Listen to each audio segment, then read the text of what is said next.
Exodus eh. That's why I can't wait for us to go to the Passover when people were quarantined also eh. But we're looking today at Exodus chapter 2, verse 11 to 25. And as you remember, right, in Exodus chapter 1, what happened was Pharaoh wanted to annihilate the Israelites. He did everything that he could do to wipe them out. Overworked and underpay, right? Second, they told the midwives to kill all the boys. When that did not work, the third thing they did is he told everybody, kill. As long as you see a Jewish boy, kill that Jewish boy. Alright? But that did not stop. That did not stop Israel from expanding. Then in chapter 2, we saw that it was during that time when there were a lot of killings and murders of kids that this woman became pregnant. Of all the times in the world, why now, right? It's a bad time to get pregnant now, especially if you're a Hebrew, and especially if your child is a son. Because for sure he'll get killed. Yet we saw in Exodus chapter 1 that God was orchestrating everything. All things works together for good. We saw how the baby was placed in a basket, how the daughter went down and picked up the daughter of Pharaoh, right? And how the sister of Moses was one of the maids in the house of the daughter of Pharaoh. I mean, is it a coincidence or is everything under the control of God? Everything. Sabi ko nga, there's nothing in your life that is not under the control of God. All your friends, all your families, all your employees are there for a purpose. Everything has a purpose. So, the daughter recommend to get a yaya, and the yaya that they got is the mother who got paid. And because of that, Moses was educated by the mother herself. And I told you, right, eventually, the Pharaoh's daughter hand over the child to the mother and said, take it, it is yours. She did not adopt yet Moses because during the time, as I mentioned, the mortality rate of kids was very high. So Moses had to grow to a certain age before he got adopted by Pharaoh's daughter. During that time, we surmise that the mom of Moses was able to teach Moses all about the culture, the Hebrew culture, the Hebrew religion, the Hebrews' customs and traditions. So Moses was well grounded. Hand in hand, we saw in Acts chapter 7, Moses studied in the best university in Egypt. You know, the university at the time is called Sun Temple. That's the university there. During the time, did you know that during the time their education system was so advanced, they know the distance between the earth and the sun. They knew at that time that the earth was round. They were advanced in knowledge. And how did they build the temple? They say nga the paints that was used by Egyptians at that time was much better. Until now, you can still see the paint. It's still vibrant. Their doctology was so good. Their chemistry, their knowledge of chemistry was so high that they're able to embalm people.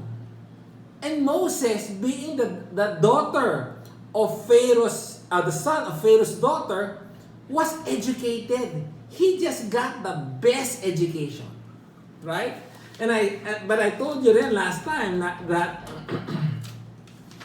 Sabi ko nga when you go nga to this Arab countries and you meet prince, mga anak na mga prinsipe doon, mga sheik, a lot of them speaks Tagalog because their yayas are Filipina. So, here, the yaya was the mom. So we can expect all the Hebrew traditions was learned or was taught to Moses. Both Hebrew and the great education of Egypt. Bar none. Imagine it. Even engineering, they're so good, right? They built the temple. How good is that? And Moses got that education. But I realized something. That education was not enough for him to redeem the Hebrews.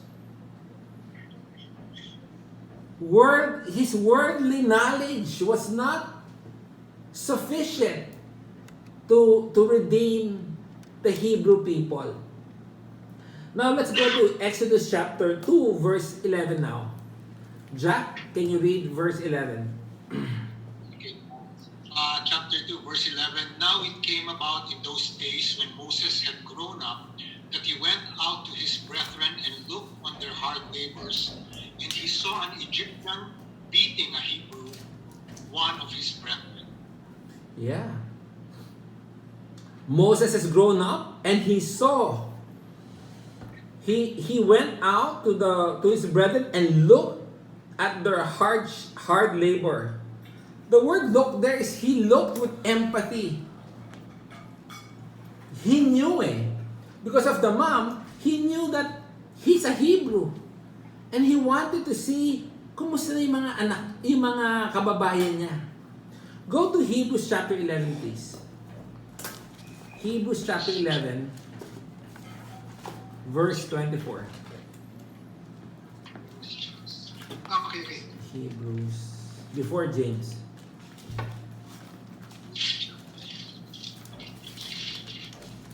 24, Bob. Yes. Steph, you're there? Yeah. Okay. Why don't you read that, Steph? By faith, Moses, when he had grown up, refused to be called the son of Pharaoh's daughter. Okay. Imagine that. It is believed that the name of the daughter of Pharaoh was Termitus. And if that is true, therefore, Termitus, the daughter, was the only child, they say. Therefore, Moses was in the lineage of to be the next Pharaoh. Yet, despite that, he refused to be called the son of the Pharaoh's daughter. I mean, Steph, what do you think of that? So I think that Moses was very well grounded on his identity as a Hebrew. Yes. He was, right? But he need not naman, di ba? He need not refuse to be in that position. Is Chris beside you, Steph? No, Chris is not with me, Bob, just me. Okay, can you read verse 25? Choosing rather to endure ill treatment with the people of God than to enjoy the passing pleasures of sin. So Moses made a deliberate decision, right, to identify himself with whom? His Hebrew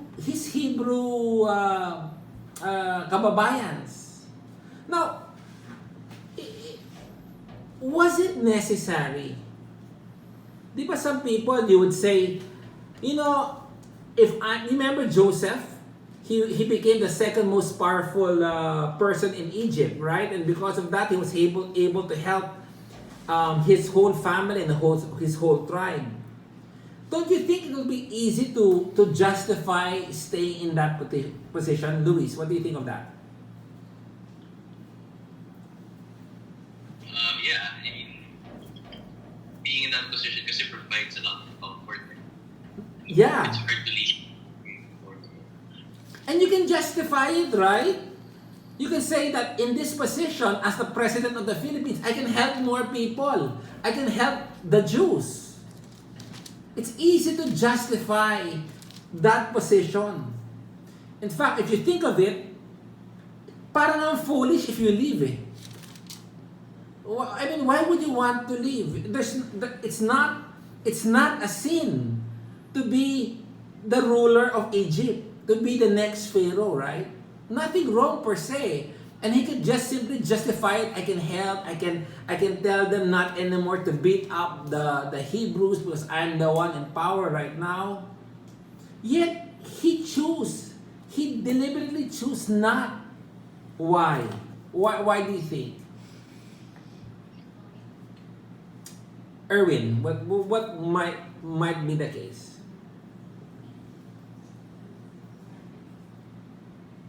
Well, I think he wasn't prepared pa. He wasn't prepared? You know? Yeah, I think baka yung kanyang attitude, yung kanyang, so I think, No, but if what? God knows, hindi siya prepared for that. No, but in verse 25, Erwin, it says, choosing rather to endure ill treatment with the people of God. He deliberately chose to endure ill treatment with the people of God than to enjoy the passing pleasure of sin. And Mom taught him well talaga. ano yun? His mom taught him well. His mom taught him well Correct. about yung plight ng Yeah. Jewish people, Israelites. So, he knew the past. Correct. Yeah, I think in the heart of Moses, the path is clear. Yes, it might not be wrong for him to stay at his position unless God told him so. And we believe here that God told him so. Remember James chapter 4:17? If you know the right thing, or why don't we go to James chapter 4:17.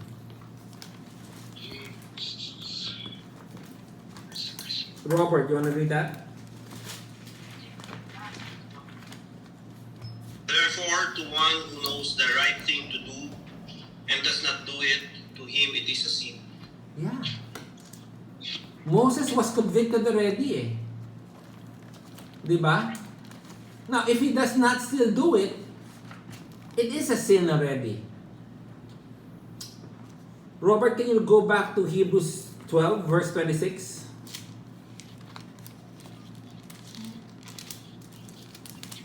11:26.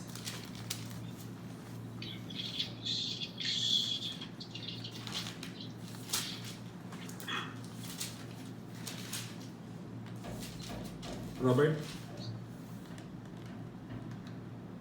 Considering the reproach of Christ greater riches than the treasures of Egypt, for he was looking to the reward. Correct. For what how do you understand that, Robert?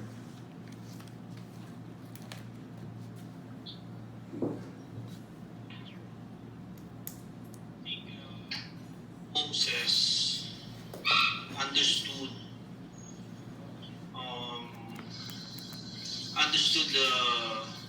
the blessing waiting for him if he will follow God's plan. Correct. And yeah, to Moses, he does not care if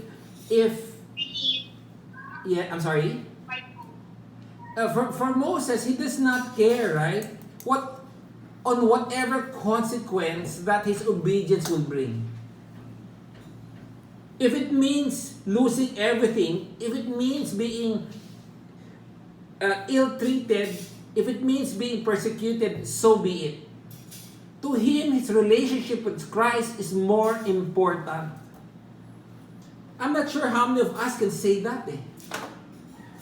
Especially Christians, we want to be pragmatic about things. Bob, hindi practical eh.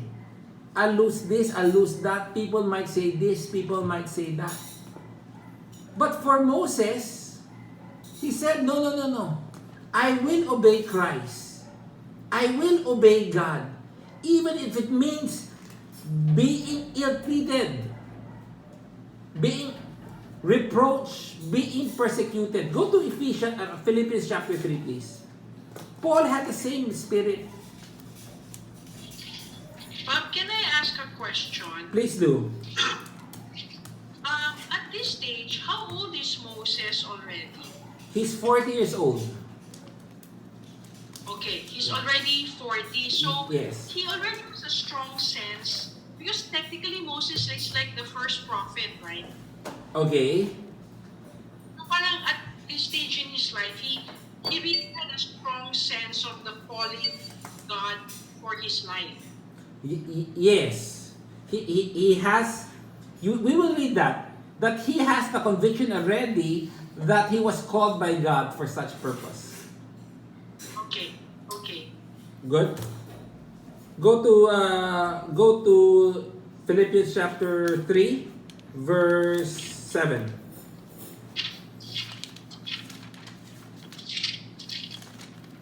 Rowie Gordon.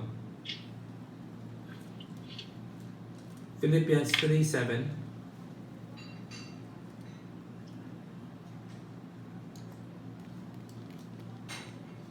Rowie, can you hear me?